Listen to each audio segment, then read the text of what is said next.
Hello, wacky teacherpreneur on sunny summer break. Maybe it's sunny. I don't know. It's sunny where I am.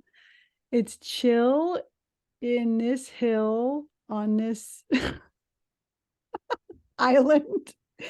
And over in Jess's world, wait, you're chill. And I'm you'll prosper. prosper. Yes. So if you want to see what I'm talking about, head over to our YouTube channel. There's a link to it in the description of the show. We're talking about a book that Jess just finished. I finished it about a month ago, so she's going to refresh my memory a bit about this book. But we both loved it, and that's why we're dedicating an entire episode to talking about this book, Chill and Prosper: The New Way to Grow Your Business, Make Millions, and Change the World by Denise Duffield-Thomas. So that's the book. We're both talking about our key takeaways, and we highly recommend it. I recommend listening to it. I listen to business books, self-help books, all sorts of different types of books on Audible. So yeah, that's what this episode's all about. So stay tuned.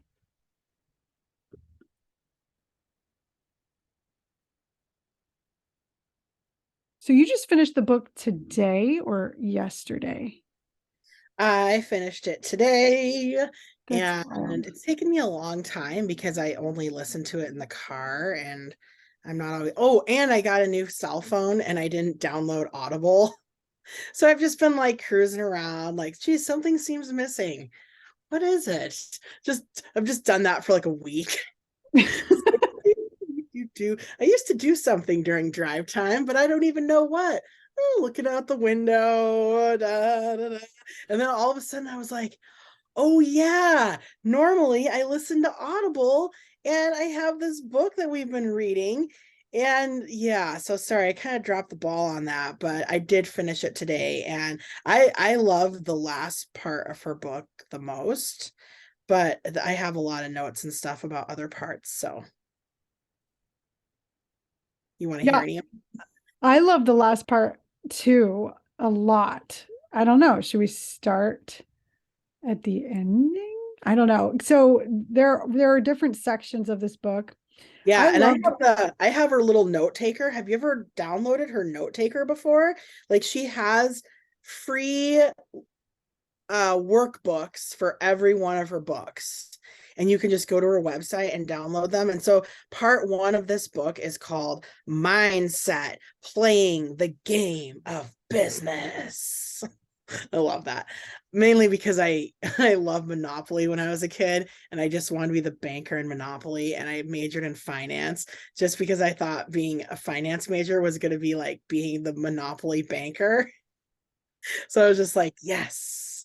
And it says, here's the first question she throws out in the book is, what are my excuses about why I'm not allowed to have a profitable, successful business?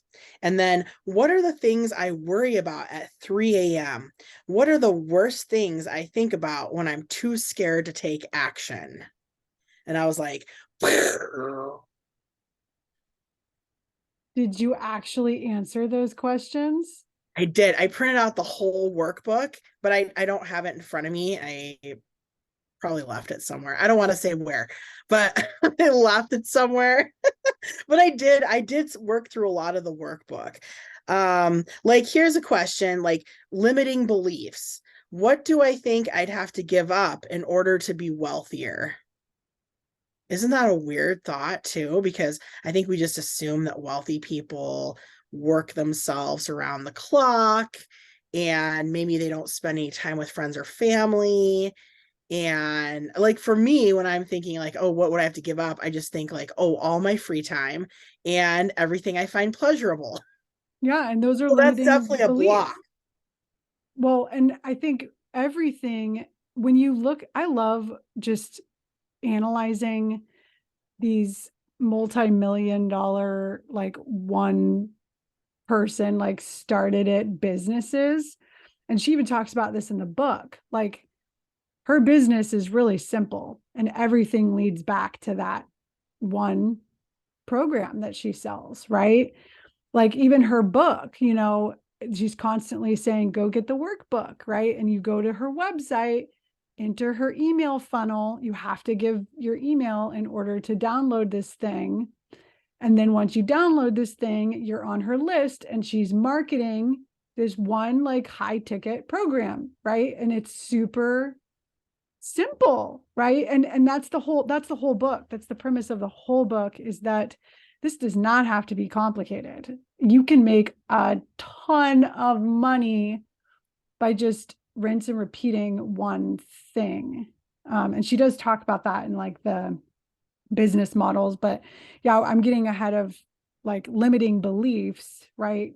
And I think I have limiting beliefs around the simplicity of that too. Like, really, I don't know. I've rinsed and repeated one thing for long periods of time. Like, for example, teachers pay teachers, right? Like creating products, uploading them on there, tweaking covers and previews and, you know, things like that. I mean, I've definitely done that repeatedly. Have I made millions of dollars off of that? No. So do you feel like the book kind of speaks to this? Because I think that is like, after I kind of some time has passed since I've read it, because like when I finished it, I was definitely very excited about it. And I think I even voxed you, but it's been a month since I've read it. And like, you know, I have kind of hindsight now. And I feel like she does, yeah, really push home that like simplicity of a business idea. And I feel like you kind of have to also get lucky with the idea and the like thing that the one thing you're focusing on.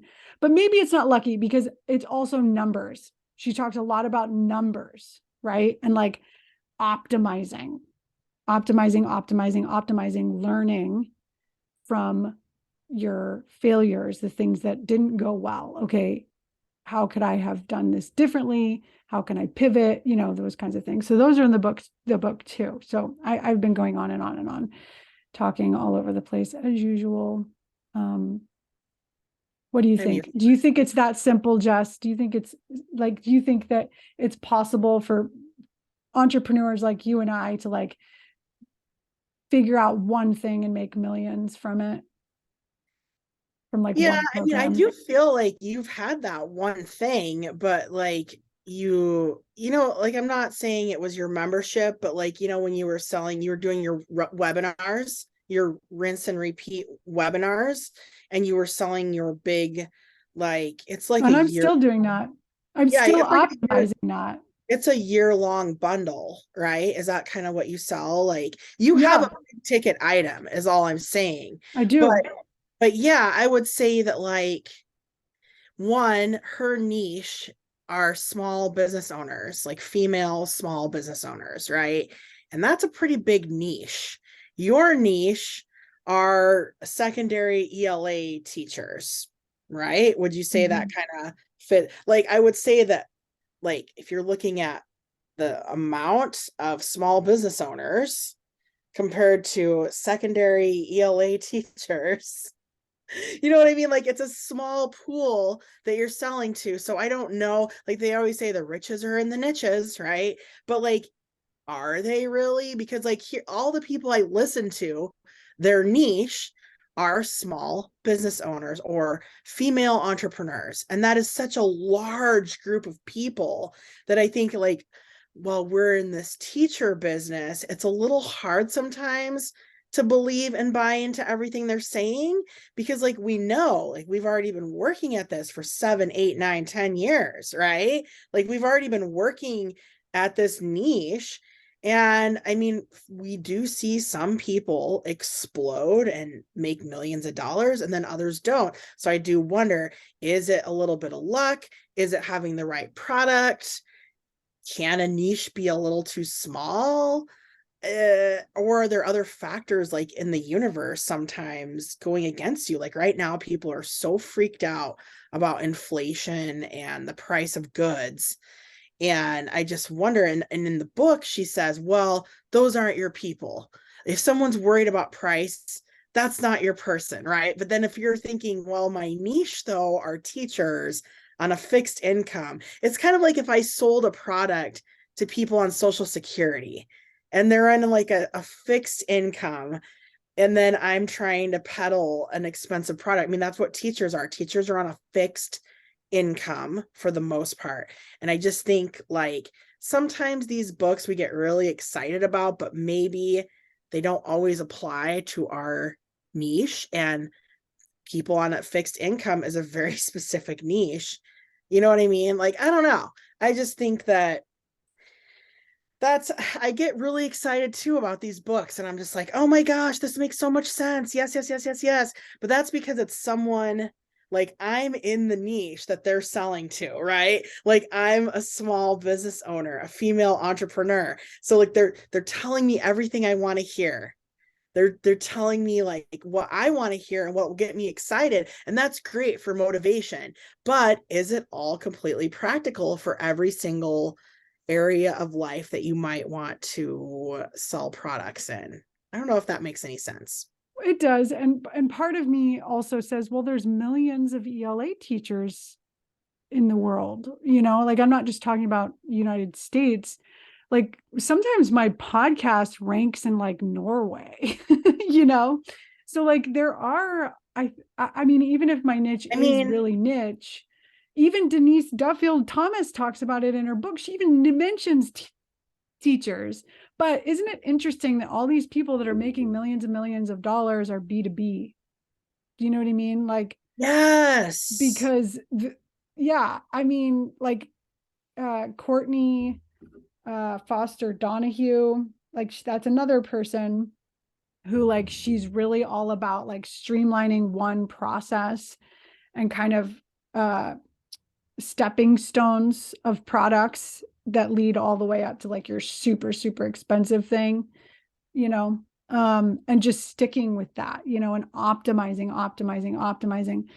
And yeah, I mean, that's what I'm doing with my webinar. And I had to rebrand, and I've done many different types of webinars, and kept track of all the data. And that is like one of the takeaways I feel like from this book is that numbers are where, like, that's where you need to put your attention, if you want to grow, and, and just paying attention to numbers.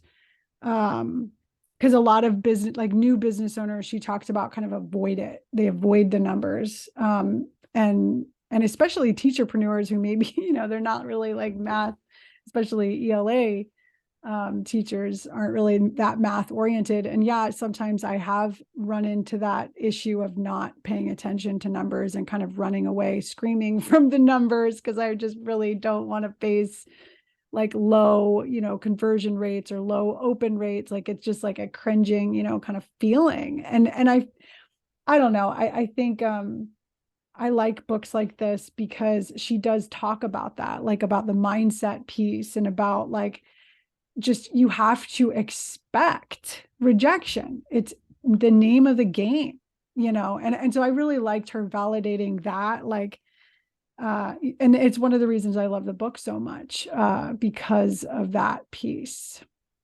Did you feel really validated in that part of being an entrepreneur is people, asking for refunds, people, criticizing you, things like that. Like I just really, because I've received some really mean emails that really tore me apart, and like I felt terrible about. And like I've had pretty horrible interactions, with customers, and low reviews, and it's all just really hard.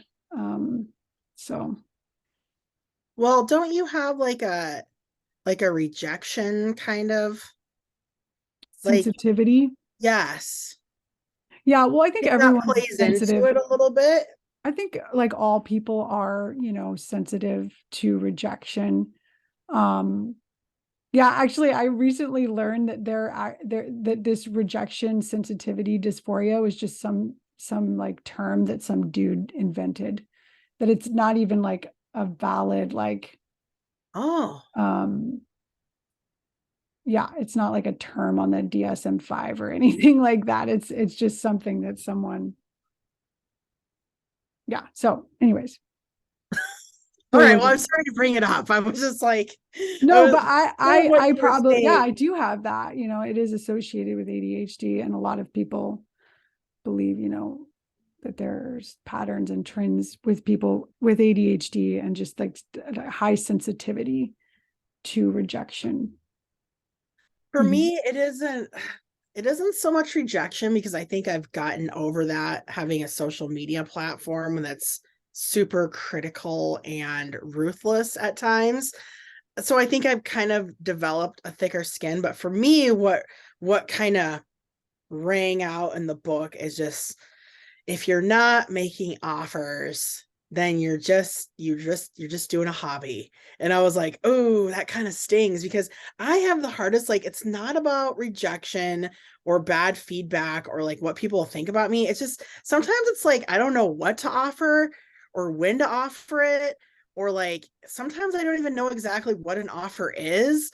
Like when they're talking on these business to business books, I assume that they're talking about some sort of consulting or some sort of courses, but like in the teachers pay teachers world, the teacher world, things look a little bit differently, I think, when we're thinking of offers. So it was like hard for me, like it was like kind of a sting. Like I felt like I got slapped around a little bit. I was like, oh, ouch.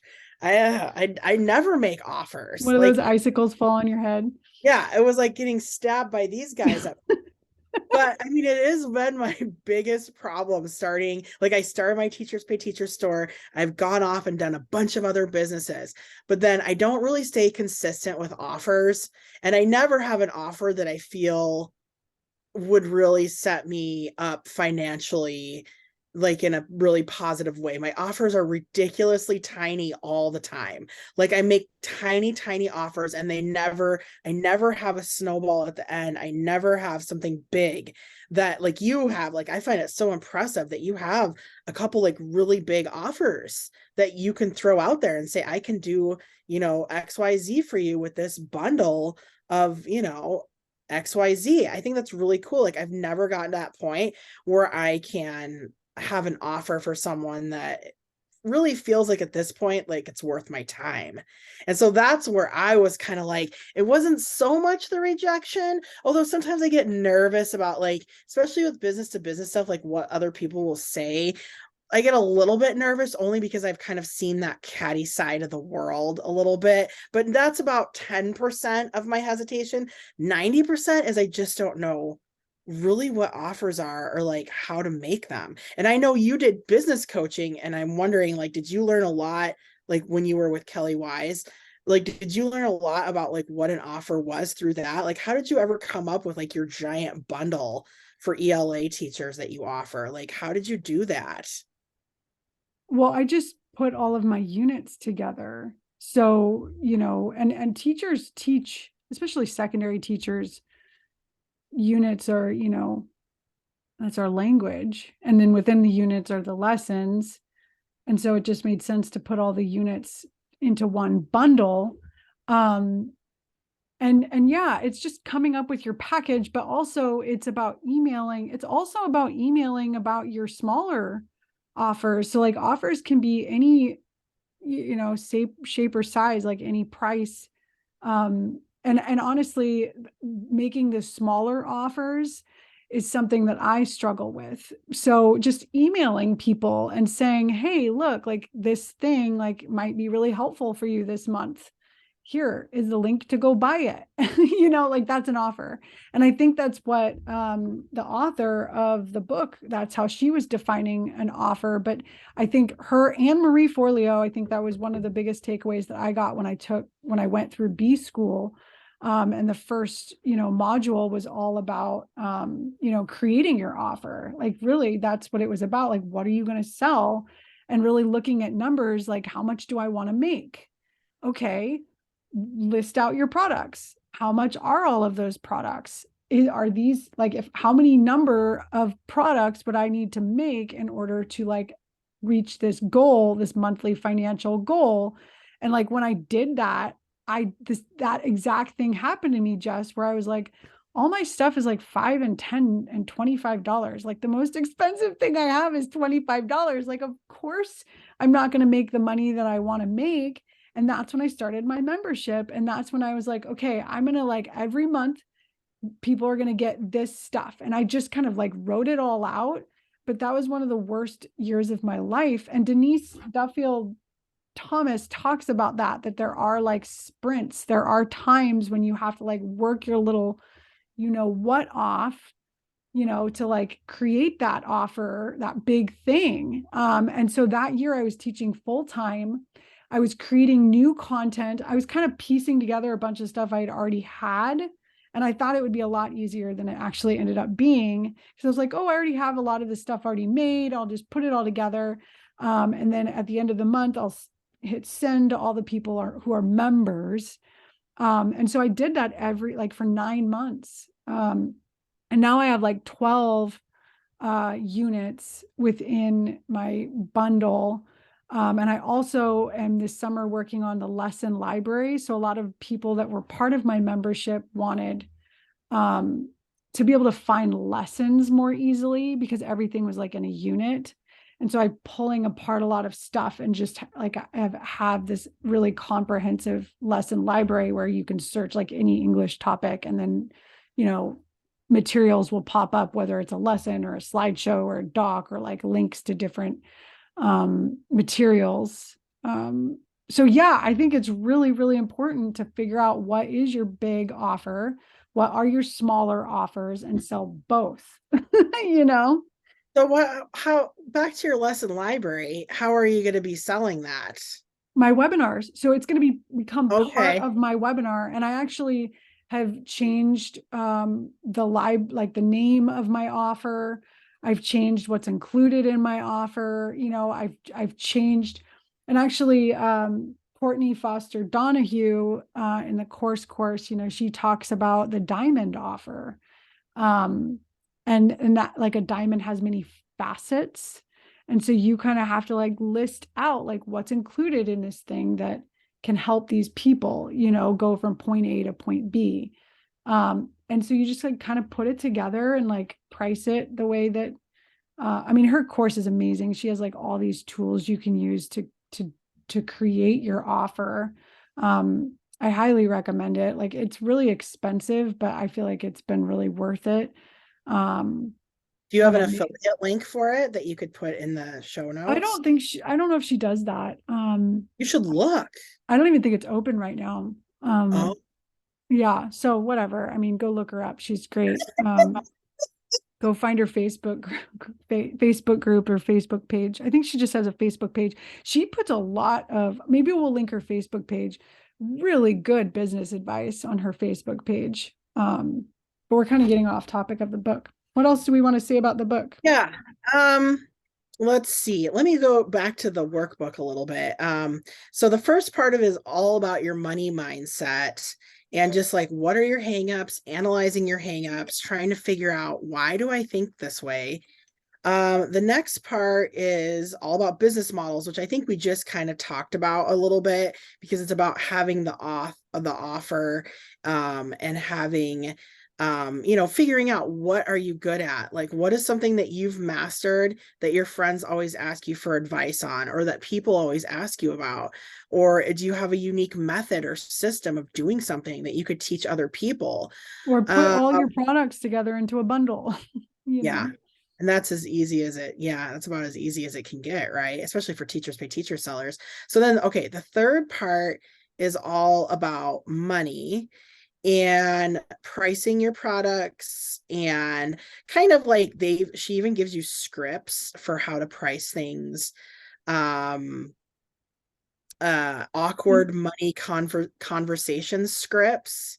So that's one kind of cool thing. And I didn't really get that during that part of the book. I must have had a lot of things on my mind. Being a full-time teacher, sometimes I'm listening to the book, but then I have like all these things running through my mind. So I'm not giving the book my full attention, right? But this was kind of interesting. Like, there's a lot of people, like when you give an offer or you start putting yourself out there that you're going to consult, or you're offering a course, or you're offering information, and you've probably had this happen to you in your webinars, or like with people that you've gotten to know through your business. People will request to spend time with you, Like, could you just do a Zoom call and we can have like a coffee date?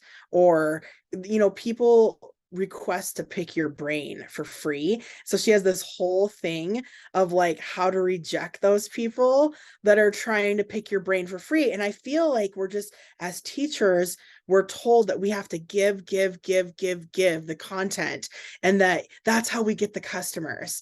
We just have to keep on giving. And I remember even like the first Teachers Pay Teachers conference I went to, they were like, yeah, the more you blog and the more you give away for free, the more customers you'll get. But at like what point do you totally drain yourself out and you don't make any money? And then you're just like, why am I doing this? And I think we've both had this problem in the past where we give a lot of ourselves and we're not being compensated for our time. And so she actually has like a little script of what you can tell people. And I'll just tell you the script. Tell me what you think of it. So someone asks you to spend time with them. Like, could you get together on a Zoom call? Could you call me? Could you message me? Or, like they want more of you than what you've offered. So this is what she says to say to them. Great to hear from you, and thanks for your interest in my business. My schedule can't accommodate a meetup, but I would love to help you out. It sounds like my mentoring package might be the best option for you. You'll find details and scheduling here. Or, thanks for your interest in meeting with me. Unfortunately, I can't meet because the time I don't spend with clients is dedicated to my family. And I'm like, these are great little scripts, right? Because like this does happen as a small business owner. You do get people that just, I just had one. I just had somebody write, and it was just like, now that I'm a librarian, people are asking me for my book recommendations. It like so much. They're like, can you put this in highlight reel? Could you tell me about that book that you mentioned 9 months ago about blah, blah, blah? Could you do this? Could you do that? Could you recommend this to me, or that kind of PD? And I'm just like, wow, like people ask a lot of you, especially when you're on social media and you're just like trying to be friendly and open yourself up to people a little bit. Like they can request a lot. So I thought this was really cool. I love the response of like, listen, I spend all my free time with my family, but I do consult on the side. If you're interested, here's how you can sign up. And you're kind of like, I feel like in a way, like that's really kind of saucy and mean, but the way she's describing it is like people they really actually like it, right? Because if they're mad about the money and they don't want to pay you any money for your time, they're just going to disappear, and they were just using you to begin with. You don't really want someone like that in your life. But if they actually do genuinely want your help and respect your time and your knowledge, they will gladly pay you for your time. So I was like, wow, that was also a mental shift for me. I was like, this is, yeah. Well, she just made an offer when someone, was like trying to not take advantage of her, but like just trying to get free information out of her. Yeah, I've had to do this before too. Where I was just like, yeah, well, and I think I communicate a lot via email. And so I have people who will like ask a lot of questions in emails. And yeah, it's always a good idea to kind of direct them to a product or something to buy, like, okay, I'm done here offering all of this free advice and time. Yeah, we have to draw a line and like have boundaries and things. And I really Yeah. appreciate this book really making that clear, driving that home, for just, people who have really big hearts and just want to help, they can be taken advantage of. And you got to protect yourself. Yeah. Okay, do we want to go on to the next part of the book, which is marketing? Because I do have a burning question for you real quick on this. Yes, we should do marketing and then maybe wrap up with what how to chill and prosper. We should just answer that question for Yeah, ourselves. Like, how do we do it? the last part is like the mission. So we are almost done. So okay, marketing. So she talks a lot about 1%, the 1% conversion rule. And have you ever heard of this before? Because I know you take a lot of courses and you do a lot of like, so she's saying that every time you put out an offer, only 1% of people are probably going to take the offer. I've heard this before, but not that low. Like that's Yeah. really, really low. But she's right. Like if someone is converting, and I did hear this from my coach, like if someone's buying, then you did something right. Like something went right there, and like that's what you need to look at the conversion numbers. Like that's kind of how you need to think about them. Um, yeah. I remember she said something, she was telling some sort of story about like when she had 600 people on her email list, and she'd sell six of something. But then, then she went to 6,000. She started selling 60, and now she has like 60,000. And so she's selling like hundreds of these expensive products and really seeing a huge influx of income.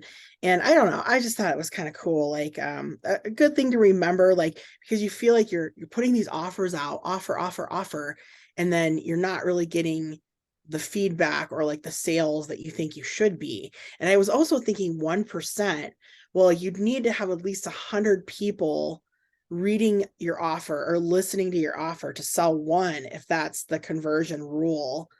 And so like so often I think like we put an offer out there and maybe only like 50 people or something receive the offer, and then we get nothing back, and then we're frustrated, but maybe it just wasn't a big enough group of people. Exactly. That's exactly it. And that's what she talks about. It's about the numbers and the number of people who your offer is being seen by. There's also this other really like well-known kind of piece of information um, that people have to see your offer like 7, maybe even 10 times, or like just see you making offers that many times before they actually trust you enough to buy from you, which is really pretty crazy as well, like, and this is all marketing, and like this I feel like marketing is the key to success. I really do, but it's the hardest piece in my opinion. We forgot to talk about the golden goose. Well, you know what? The golden goose actually comes back to part 5. So part 5 is like, what is your overall mission? Like, what do you want to accomplish with your life? And a big part of this, she talks about, how can I be the keeper of the flame for my family? And I thought that kind of tied into her golden goose a little bit, because in the middle of the book, she talks about how she finally realized that she's like the golden goose and that she needs to be protected. She's the one with these juicy business ideas. She's the one that's providing for her family, but she was neglecting her mental and emotional health and physical health. Like she was neglecting the golden goose because of all these other responsibilities and all these other things going on. And she wasn't able to like put herself like where she needed to be, which was like up on a pedestal as the most important member of her family, because she's the golden goose, right?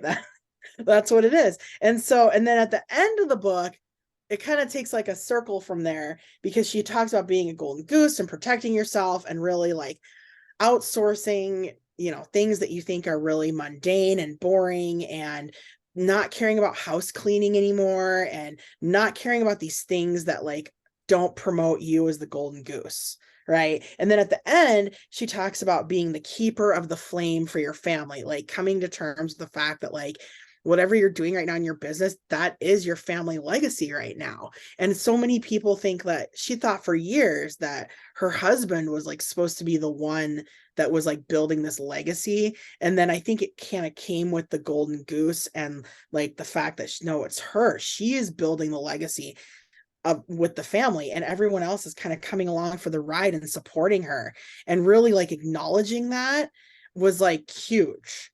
And then that kind of rolls into your legacy, is like what do you want to be known for, and how can you honor your family, your ancestors, all the people that lived and died for you to be here today. Like what can you do to like honor them with your legacy? And I just thought that was really cool. So anyway, you have any thoughts on that?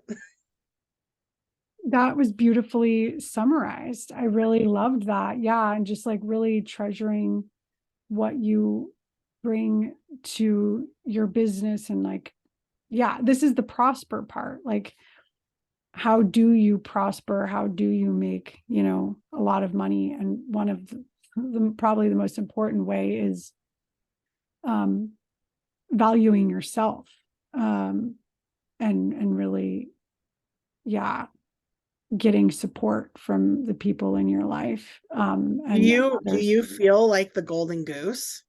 Yeah. Oh, yeah. In my family and my business. Yeah. Yeah. Yeah. And honestly, I realized it before I read the book, but I really love that term. And I did talk to my husband about it.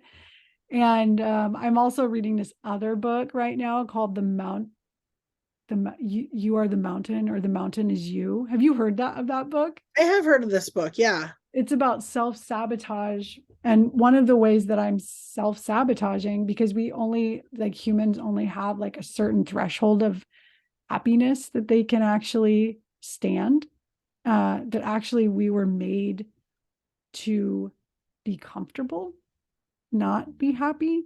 And so a lot of us have things that are happening, like where we self-sabotage.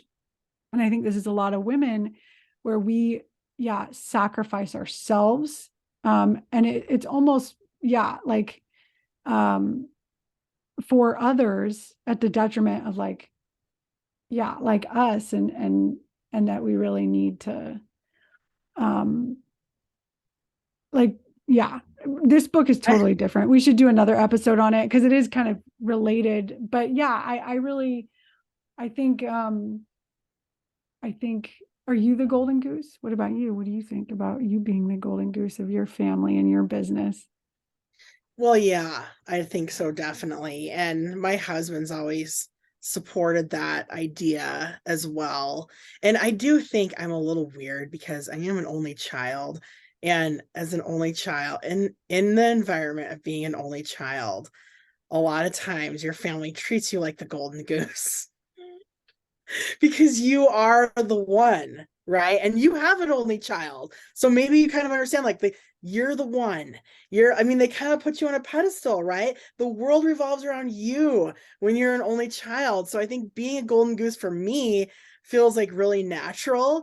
And I think it was really important for me to find a spouse that would support that, which is kind of crazy because my husband has 10 brothers and sisters, and that's just not the way that he grew up at all, like having like one person as like trying to like make everything come together. It was very much like a village is building your family, right? Like the village is helping raise these kids. And my experience was totally different. So it's like I'm used to being the golden goose, and I like that my husband has never I've never had to argue that point with him. And he's always been so supportive of all of like my business, my zany business ideas. And he always wants me to do them more. And because he really believes in me about that. And I think that's Oh, really important. So yeah, that's so awesome.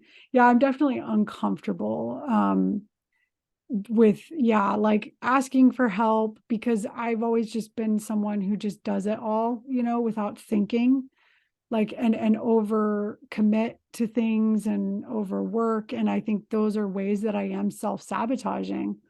and That I'm, you're the oldest sister, right? yeah. Was your husband the oldest of 10? He's one of the oldest. He's the oldest boy of 10. There's two girls above him, and then he's the oldest boy. So Third. he's the third oldest. Okay. Wow. Yeah. Yeah, that's wild. Like, I don't know anyone besides like my great grandma or I something that had know. that many Well, siblings. they're step and half siblings. It's not Mm. like they didn't all come from the same parents, like a big old farm family in the Midwest. So all my grandparents had 17 or 18 brothers and sisters. Like Wow. all of them did. But yeah, it's like his mom and dad had a few kids, and then his parents got split, and then they had more kids, kind of thing. So yeah, but that's still, I mean, 10 brothers and sisters, that's a different zany environment to grow up in compared to what I grew up in, which was just me, my mom, and my dad, and Yeah, everything that revolved is around me all very the different. time. Very different. Yeah, well, let's wrap this episode up, but we definitely obviously recommend this book. There's so many great insights, and the workbook's really great too. I did download that too as well. So nice. Start making offers. Every time you do something, make an offer. That was my big takeaway from the book. I need to be making offers. I'm going to try it out one of these days. and you're the golden goose, and so am And I. I'm the golden goose, and so are you, golden goose. Namaste. Toodles.